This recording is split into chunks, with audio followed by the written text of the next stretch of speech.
پاکستان کا سیاسی منظرنامہ تبدیل نہیں ہو رہا بلکہ اسے ترتیب دیا جا رہا ہے، اور یہ ترتیب دینے کے لیے آج کے اخبارات میں چھپنے والی خبروں کو غور سے دیکھنا ہوگا۔ خاص طور پر میں آج جب صبح یہ اخبار دیکھ رہا تھا تو اس میں ایک طرف تو یہ خبر ہے کہ سیاستدانوں کی تاحیات نااہلی ختم، لیکن اس خبر سے بھی زیادہ بڑی خبر میرے لیے یہ ہے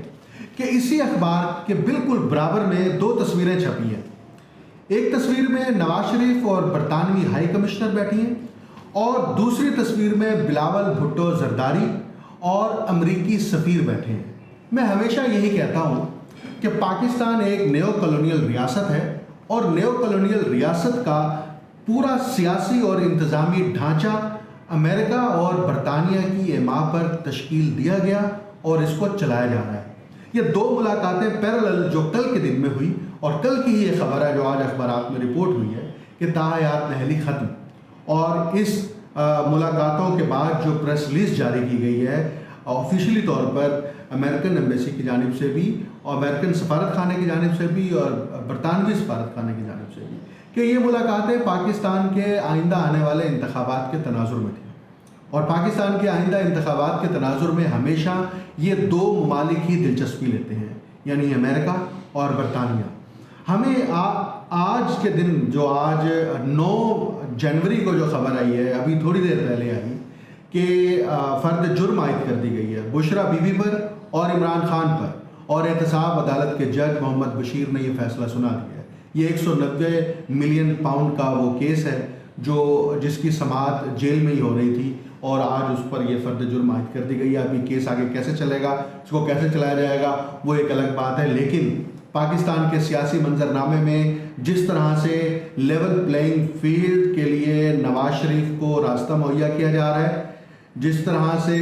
پیپلز پارٹی کو بھی اندرون کھاتا جو ہے وہ لیول پلینگ فیلڈ دی جا رہی ہے، یہ بات واضح کر رہی ہے کہ پاکستان میں آئندہ حکومت دوبارہ سے ہائیبرڈ ڈیموکریسی کی ہے، اور جو لوگ اس لیول پلینگ فیلڈ کے اوپر، خاص طور پر وہ صحافی، وہ دانشور جو اس لیول پلینگ فیلڈ میں نواز شریف کی یا پیپلز پارٹی کی حمایت کر رہے ہیں، وہ دراصل ہائیبرڈ جمہوریت کے لیے راہ ہموار کر رہے ہیں۔ اور یہ پہلے بھی میں نے یہ کہا ہے کہ یہ ہائیبرڈ جمہوریت 5 سال کے لیے نہیں چلے گی، کیونکہ ہائیبرڈ جمہوریت کے اندر جو اصل کنٹرول اور قبضہ ہوتا ہے وہ کسی تیسری قوت اور طاقت کا ہوتا ہے جو ہائیبرڈ ڈیموکریسی کا ڈھانچہ بناتی ہے۔ اور پاکستان کے اندر جو اس وقت عدالتیں، جو اس وقت کا سیاسی ماحول ہے، وہ بالکل واضح کر رہا ہے کہ پاکستان کے اندر جو نیا سسٹم تشکیل پائے گا وہ وہی سسٹم ہوگا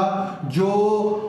پہلے دفعہ مارشل لاء کے بعد ہوا، جو دوسری دفعہ مارشل لاء کے بعد ہوا، تیسری دفعہ مارشل لاء کے بعد ہوا، اور 2008 کے بعد سے لے کر اب تک ہے۔ میں آج یہ کتاب پڑھ رہا تھا پاکستان سوورنٹی لاسٹ کے نام سے، اور اس میں جو پاکستان کی لیڈ کلاسز کا سٹرکچر ڈیولپ کیا گیا اس پر یہ کتاب بیس کرتی ہے۔ اس میں پڑھ رہا تھا کہ جنرل ضیاء الحق کے دور میں امریکہ کے سٹی بینک سے $300 ملین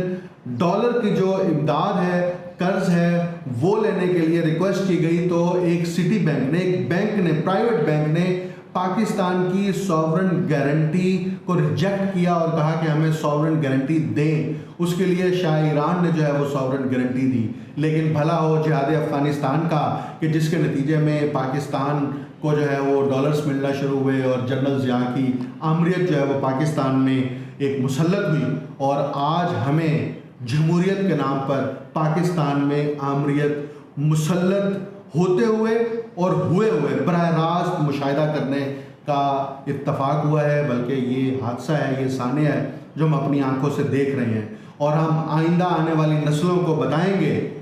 اب بھی بتا رہے ہیں کہ پاکستان کے اندر ہائیبرڈ ڈیموکریسی کے نام پر عوام کا کس طرح سے استحصال کیا جاتا ہے، عوام کے حقوق پر کس طرح سے ڈاکہ مارا جاتا ہے، اور ہائیبرڈ ڈیموکریسی کو مسلط کرنے کے لیے جمہوریت کے عنوان سے کس طرح سے خاندان لمیٹڈ کمپنیز کو اور اشرافیہ کے اس گروہ کو پاکستان پر مسلط کر کے طاقتور کیا جاتا ہے جو اس ملک کو ہمیشہ سے کمزور کرتے چلے آئے ہیں۔